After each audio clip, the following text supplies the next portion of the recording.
He tells them that paradise is right in front of them, so how could they possibly want to walk away from it so easily?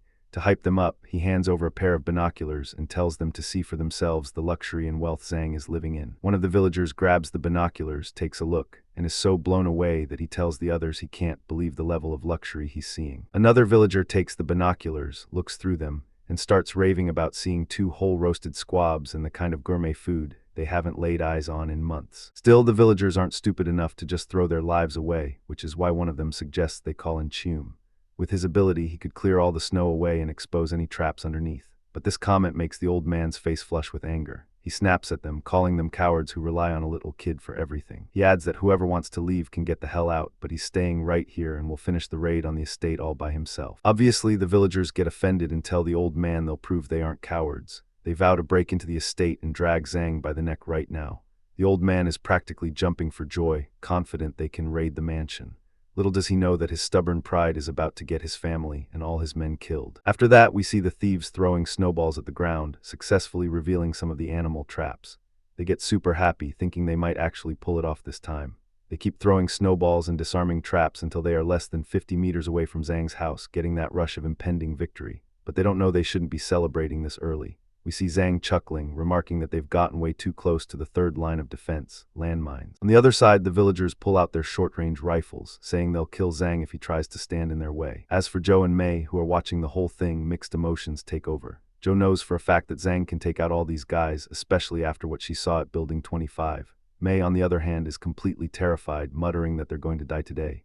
Zhou reassures her, pointing out that this many people is nothing compared to what Zhang has taken out before. And sure enough, Zhang pulls out the mine detonator. Without wasting a second, he hits the trigger button. The mines go off with a terrifying blast, covering a massive area. We see people dying left and right as their bodies are blown to pieces. Once the smoke clears and the charred corpses are revealed, Zhang mutters to himself that he's not a monster and that he only killed these people to end their suffering from starvation. Meanwhile, Mei is in shock since it's her first time seeing this many dead bodies, so Zhang goes down to reassure them that the thief problem is officially taken care of. Back to the chief and his men, we see them in pure terror and denial over what they've just witnessed. One of the villagers is clinging to the chief's leg, shaking with fear, repeating over and over, "They're all dead, they've been blown to pieces."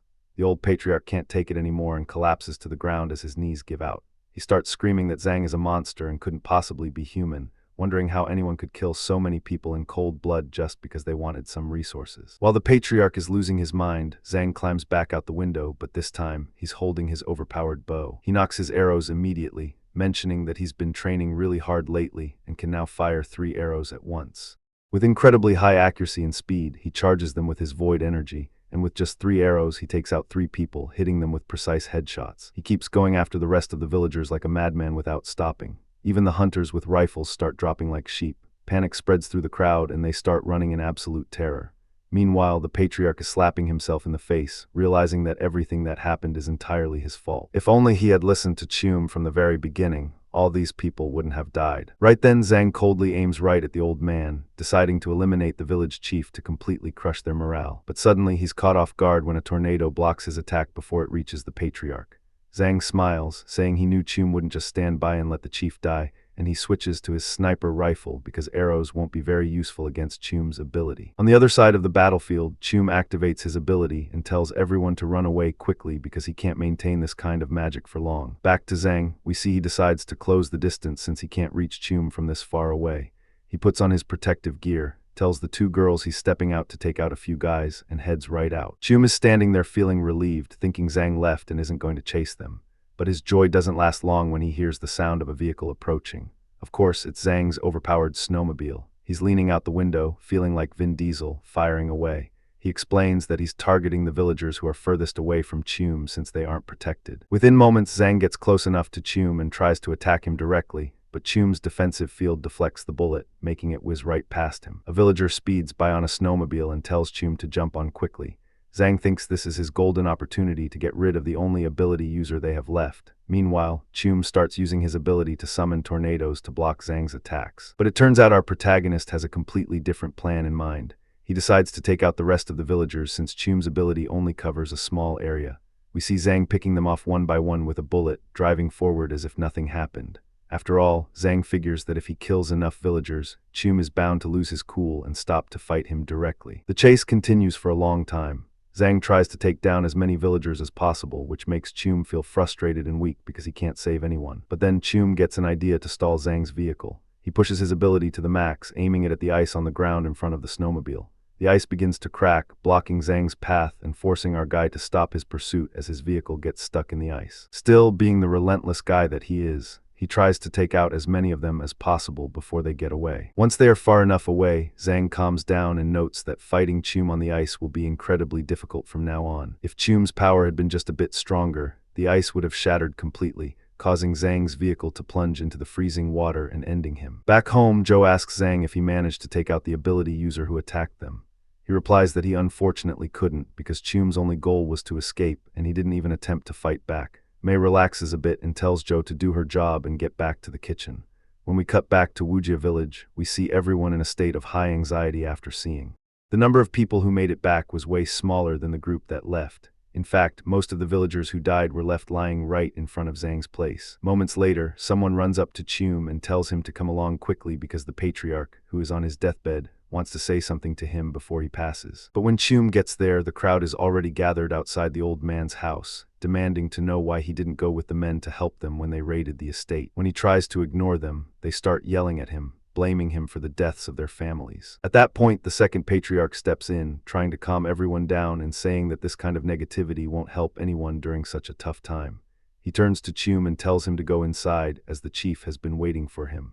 When Chum sees his grandfather dying, he's heartbroken, but the old man tells him not to feel sad for him. He admits he was just a fool who got most of his village killed just to feed his own pride, blinded by the fact that they hadn't lost a single battle since the apocalypse. He forgot that the real credit for all those victories belonged to Chum alone. Because of that, the patriarch tells Chum that he wants him to take over the village's leadership, even though he knows the villagers might blame him for the loss of their families. Chum, in tears, reassures the patriarch and says he won't take their harsh words to heart because he understands their pain.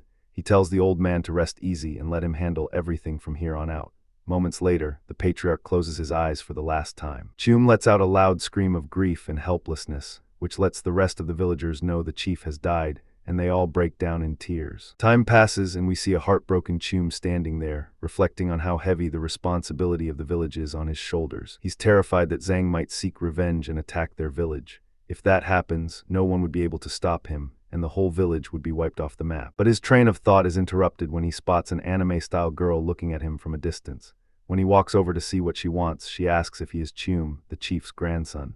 As soon as he confirms it, she starts thanking him because her father told her that Chum saved his life and that he would have died during the raid on the estate if it weren't for him. She introduces herself as Lily. Chum tells her it's his pleasure while feeling totally awkward because she looks just like one of the anime heroines he has a crush on. Chum starts to realize that he really is a hero and managed to save people's lives, meaning his chance to be one of the protagonists in this story is still alive and well. He says goodbye to Lily, who becomes his new crush replacing Feng, and vows to protect all the villagers from now on, especially Lily. He goes home and starts brainstorming ways to prevent Zhang from seeking revenge. He concludes that the best solution is to try and make a peace treaty with Zhang. He keeps hyping himself up, saying that if he can pull this off, he'll be able to spend the rest of his life with Lily with no one standing in their way. Back to Zhang, we see him resetting the traps around his place. He notes that the villagers were the first wave of attackers, but there are still plenty more out there. Beyond that, he believes the most important thing right now is to take out Chum as soon as possible. If Chum manages to develop his power even a little, not even Zhang's void ability will be of any use against him. By the time Zhang finishes setting up the traps and gets home, he's completely exhausted and ready to drop. Unfortunately, he doesn't get to rest for long before his train of thought is interrupted by a call from an unknown number. Zhang actually gets pretty hyped and wonders who could be calling. When he picks up and asks who's on the line, the caller responds with Chum's voice, letting him know he wants to talk. Since Zhang doesn't know who Chum is, all he knows is that the person on the line is. He tells him that the person calling is from Wujia village and belongs to the Su family. Chum replies that he is indeed from that village and that he's calling specifically to propose a peace treaty. Zhang tells him it's never going to be that simple. They can't just keep attacking him, making his life miserable, and then when they lose, suddenly try to talk peace. Chum tries to calm him down, admitting that everything Wujia village did was wrong, which is why he is calling to personally apologize and offer any conditions to make things right. Chum also points out that they are the ones who suffered during the attack since so many of their people died, while Zhang is still completely fine without a single scratch on him. Our guy is slightly convinced but asks if Chum actually has the authority to speak for all of Wujia village. When Chum replies that he is the new chief, Zhang asks for his name. As soon as he finds out who he is, Zhang is stunned, realizing he's talking to the guy with the ice control ability. Zhang asks if his village is really willing to agree to his terms.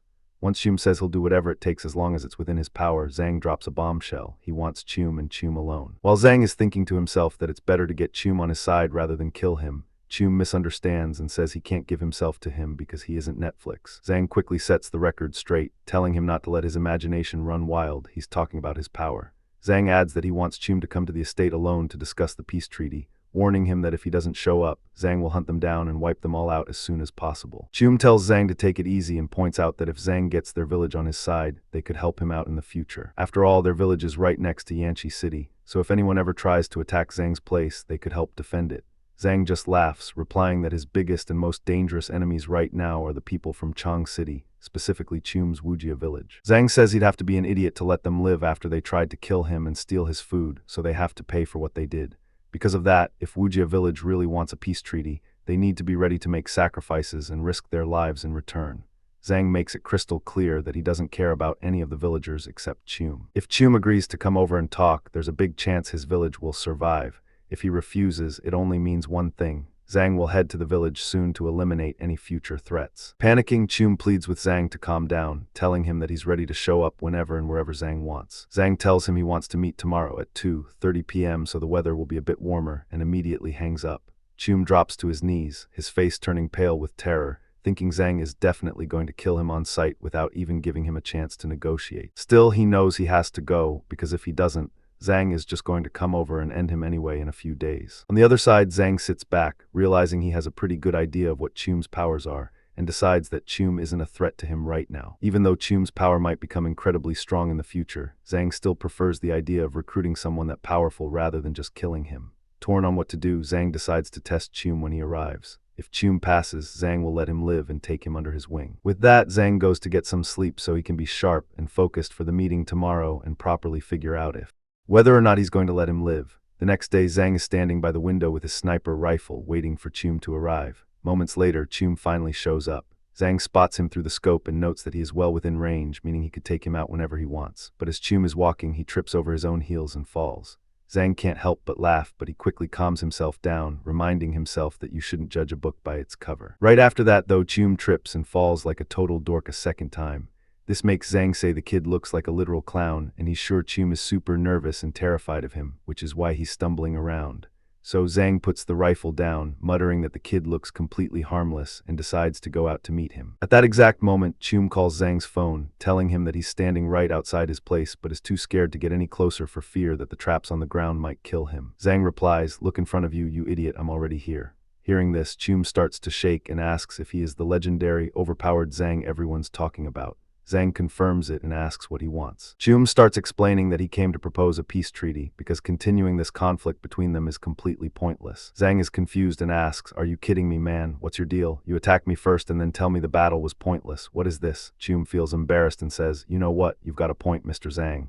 He then asks Zhang what his conditions are for making peace with Wujia village. Zhang says he wants to know what they even have to offer to make up for it. Chum confirms that he's ready to offer absolutely anything, as long as the villagers don't get hurt in the process. Zhang tells him to take it easy and lays out his first condition. The person who ordered the attack on the estate has to die. Chum replies that this is extremely easy, since the one who gave the order was his grandfather, who is already dead. But Zhang is weirded out by his expression while talking about it and asks if he's happy that he died. Chum replies that he knows the dead don't come back, and if his grandfather's death is useful for the village, he isn't sad about it at all. Zhang casually mentions that he took out a lot of Chum's relatives in that last attack, and asks if he's upset about them and wants revenge. Chum says that's impossible because his parents passed away just 1 week after the apocalypse started, and he apologizes in case he annoyed Zhang by talking sadly about his family. After all, he doesn't know that Zhang couldn't care less and usually eliminates 2 or 3 people just to warm up before using the restroom. Zhang ignores the sad talk and asks about the rest of the villagers. Chum replies that he doesn't even consider them family because they treated him like garbage his whole life, always saying he was only good at video games. Because of that, he will never respect any of them or be sad about them. He was just doing this for his grandfather's sake. Chum adds that he actually admires Zhang and thinks his most badass moment was when he jumped out of the car with the machine gun and started taking out the villagers. Naturally, Zhang is thrilled to get a compliment and tells Chum he'll let him live. However, he makes it clear that he doesn't care about the rest of the villagers and he'll only spare them if Chum agrees to join his side. Chum is practically jumping for joy, thinking this is his chance to join the protagonist's party and go on an epic adventure just like in the animes. But as he runs toward him, Zhang stops him in his tracks, reminding him that he has some conditions and tests for him first. Chum trips and hits the floor as usual, yelling, "Name your terms, boss." Zhang tells him that from this point on, he must obey every single one of his orders to the letter. Chum is terrified. He tells Zhang that he'll obey all his commands except for any weird requests. This annoys Zhang, who warns him that if he mentions anything about weeb stuff again, he'll take him out. Zhang then pulls out a figure of a famous anime character, knowing full well that Chum is an otaku and promises to give him things like this, along with plenty of other cool stuff if he joins his side. Naturally, Chum is super hyped and promises Zhang that from now on he'll do whatever he asks. Zhang tells him the first test starts right now. He brings out his snowmobile, tells Chum to hop on, and says they have business to attend to. Chum starts buttering him up, saying, "Who even needs to worry about the passage of time when you can control the void just like a boss?" Hearing this, Zhang starts thinking to himself, realizing that his void ability actually has a super strong connection to time. Because of that, he might really have a time dilation property. If that's the case, his ability to travel a month back in time makes total sense. Still, he decides not to think too much about it for now, figuring that with time, he'll be able to discover the hidden perks of his void powers. After a while, they finally reach the spot for Chum's power test. Zhang takes him to a gas station, telling him to clear off all the snow covering the area and toss it aside. Chum unleashes his full power, blasting away a massive chunk of ice and tossing it up into the air and far away from the station. Zhang thinks to himself that he's killing two birds with one stone. He needs the fuel to keep his estate's generators running, and he gets to test the exact limits of Chum's power to prepare for the future. After 5 minutes, Chum finishes clearing the snow and is completely exhausted. Zhang doesn't waste any time, tossing him a chocolate bar to help him recharge his energy. Then Zhang heads inside the station to stash all the fuel inside his void space. Moments later, he comes back out after taking everything inside.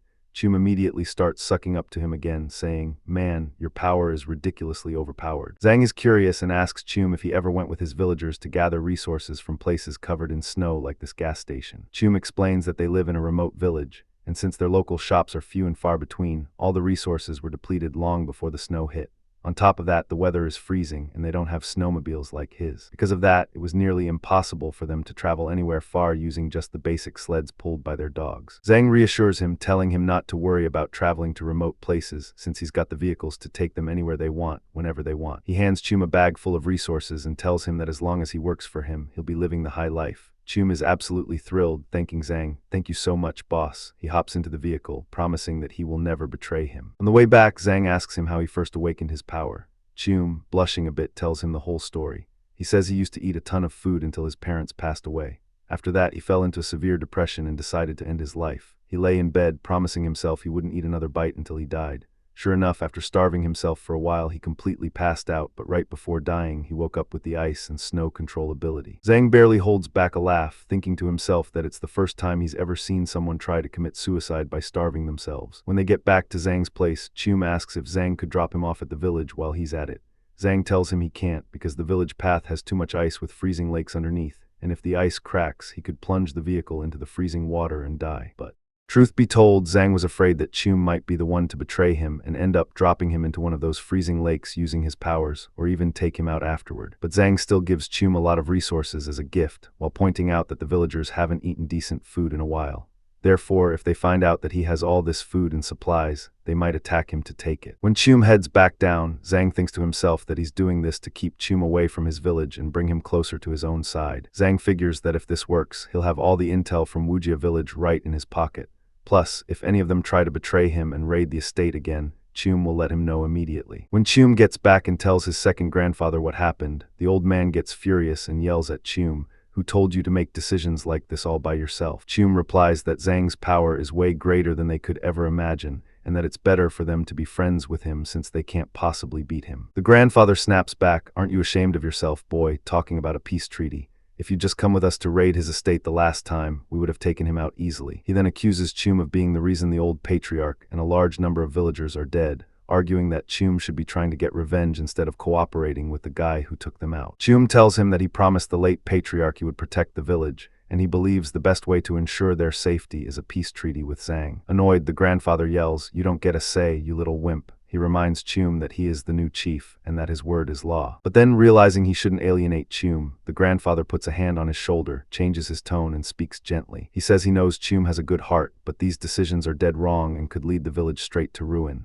The grandfather adds that the villagers are very upset with him, so he needs to try and please them or they might kick him out of the village entirely. Then he threatens Chum, saying that if he doesn't listen from now on, he won't defend him in front of the villagers and will let them kick him out. Under pressure from his grandfather, Chum has no choice but to agree, promising to do as he's told from then on. But as soon as Chum leaves, the grandfather mutters that he won't let Chum become chief after all. He sends a message in the village group chat, claiming that he was the one who resolved the conflict with Zhang and secured the peace treaty. The villagers start thanking him and buttering him up, saying they always knew Grandfather Liu was the one who truly deserved to be chief. Back at Zhang's place, we see him reassuring the two girls, telling them the villagers won't bother them anymore. While Mei is super happy about the news, Zhang is still a bit worried that the next attack might come from an armed faction instead. After some time, Chum sends Zhang a text saying he's bored and suggests that they gather 3 other people and form a Power Rangers team. Zhang is reading the message, feeling totally defeated, and mutters that the anime is completely messing with the kid's head. Frustrated, Zhang snaps back, asking Chum if he spent the entire day in bed without doing any training to level up his powers. Chum replies nonchalantly, "Man, your power is ridiculous, Mr. Zhang. How did you know I haven't left the bed since yesterday? You're awesome." Zhang rubs his face in sheer frustration, realizing that yelling won't do any good with guys like Chum. He knows that people treated the kid like garbage before the apocalypse, so the moment Zhang treated him nicely,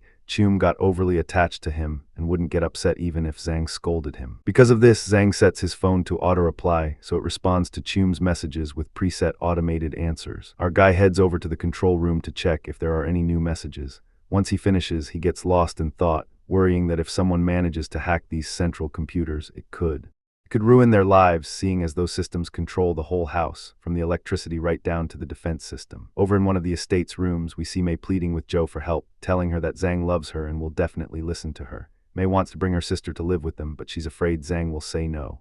Joe tells her that unfortunately, she knows Zhang pretty well and is sure he'll never agree because he's overly cautious. Mei argues that she can't just judge the situation like that and insists they have to at least try.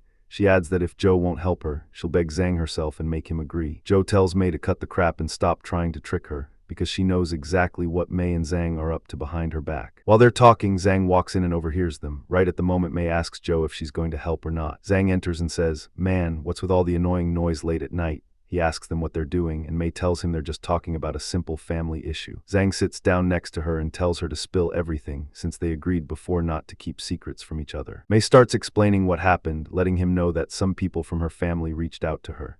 Zhang is confused and asks if that means her family is coming to take her away to live with them. Mei says it's not like that and tries to explain, but she stutters and stumbles over her words. This annoys Zhang, and he tells her to cut to the chase and tell him what's going on with her family. Mei tells him that her sister called her and said she's in danger and needs help. Zhang gets annoyed and says he doesn't understand how they could be discussing this on their own, and what made them think he'd agree to bring someone he doesn't know into his house.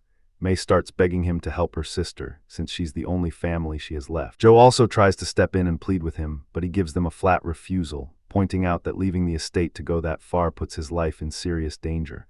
But as he's getting up, they both grab onto his legs, begging him to wait, saying everything is up for negotiation. Joe explains that they are willing to do absolutely anything for him if he rescues Mei's sister. Since Zhang still has a bit of a simp mentality from his past life, he starts considering helping Mei's sister. Then Mei adds that her sister, Shanshan, is vulnerable and paralyzed, and if she's left all alone in this freezing weather, she will definitely die since there's no one to take care of her. Right then, Zhang remembers that Shanshan is the legendary hacker girl he's heard about before. He says to himself that he thought she was just one of their relatives, not Mei's sister. And since he desperately needs someone to protect the central computers from being hacked, he agrees to help them. However, he acts like he's doing it purely as a favor to them. Hearing this, they immediately change their minds about Zhang, acting like total dopes and saying they misjudged him when they thought he was cold and hard-hearted. They sit down together and Zhang asks them to give him the details. Mei tells him that Shanshan said she's trapped at Tianxian Academy. It's a huge, isolated academy cut off from the outside world because everyone there comes from important families or consists of geniuses with amazing futures. Zhang interrupts and says, "Cut to the chase and give me the important stuff because I already know all of that." He then asks how a paralyzed girl managed to survive all this time. Mei explains that the academy is massive, so they had huge quantities of food stored in the warehouses. She also mentions that Shanshan said she and a group of other students were hiding in the cafeteria, where most of the food was located. Zhang is skeptical and says there's one thing that doesn't make sense, why Shanshan didn't reach out to her earlier and waited so long. Mei replies that when Shanshan finally called, she was so worried about her that she forgot to ask anything like that, and then she left. She hands her phone to him and says she'll call her sister right now and make her answer any questions Zhang might have. But when she calls, she finds out that the phone is turned off or unreachable. That's why she tells Zhang that there must be some sort of network problem. Zhang asks her about the distance between Yanqi City, where they are now, and Tianxian Academy, where her sister Shanshan is, but being totally clueless, Mei says she has no idea. Zhang has to pull out his phone and use a GPS app. He finds out that the academy is about 15 miles, 23 km away if they travel in a straight line. Right then he realizes why Shanshan's phone is unreachable, and he explains to the two girls that the distance is relatively large, and due to weak cell service, it's really hard to get in touch with her. Still, he's confident that he can reach her if he uses the central computer. Sure enough, they head over there and start trying to call Shanshan. Zhang points out that the network is really weak and unstable at the academy. However, they manage to get through to her in the end. Shanshan answers and asks who they are. Mei grabs the mic, explains that it's her sister, and says she's coming to get her very soon. She asks her about her current location and whether she's still in the cafeteria. But unfortunately, Shanshan's voice is breaking up terribly because of the connection. She's screaming and saying the situation is incredibly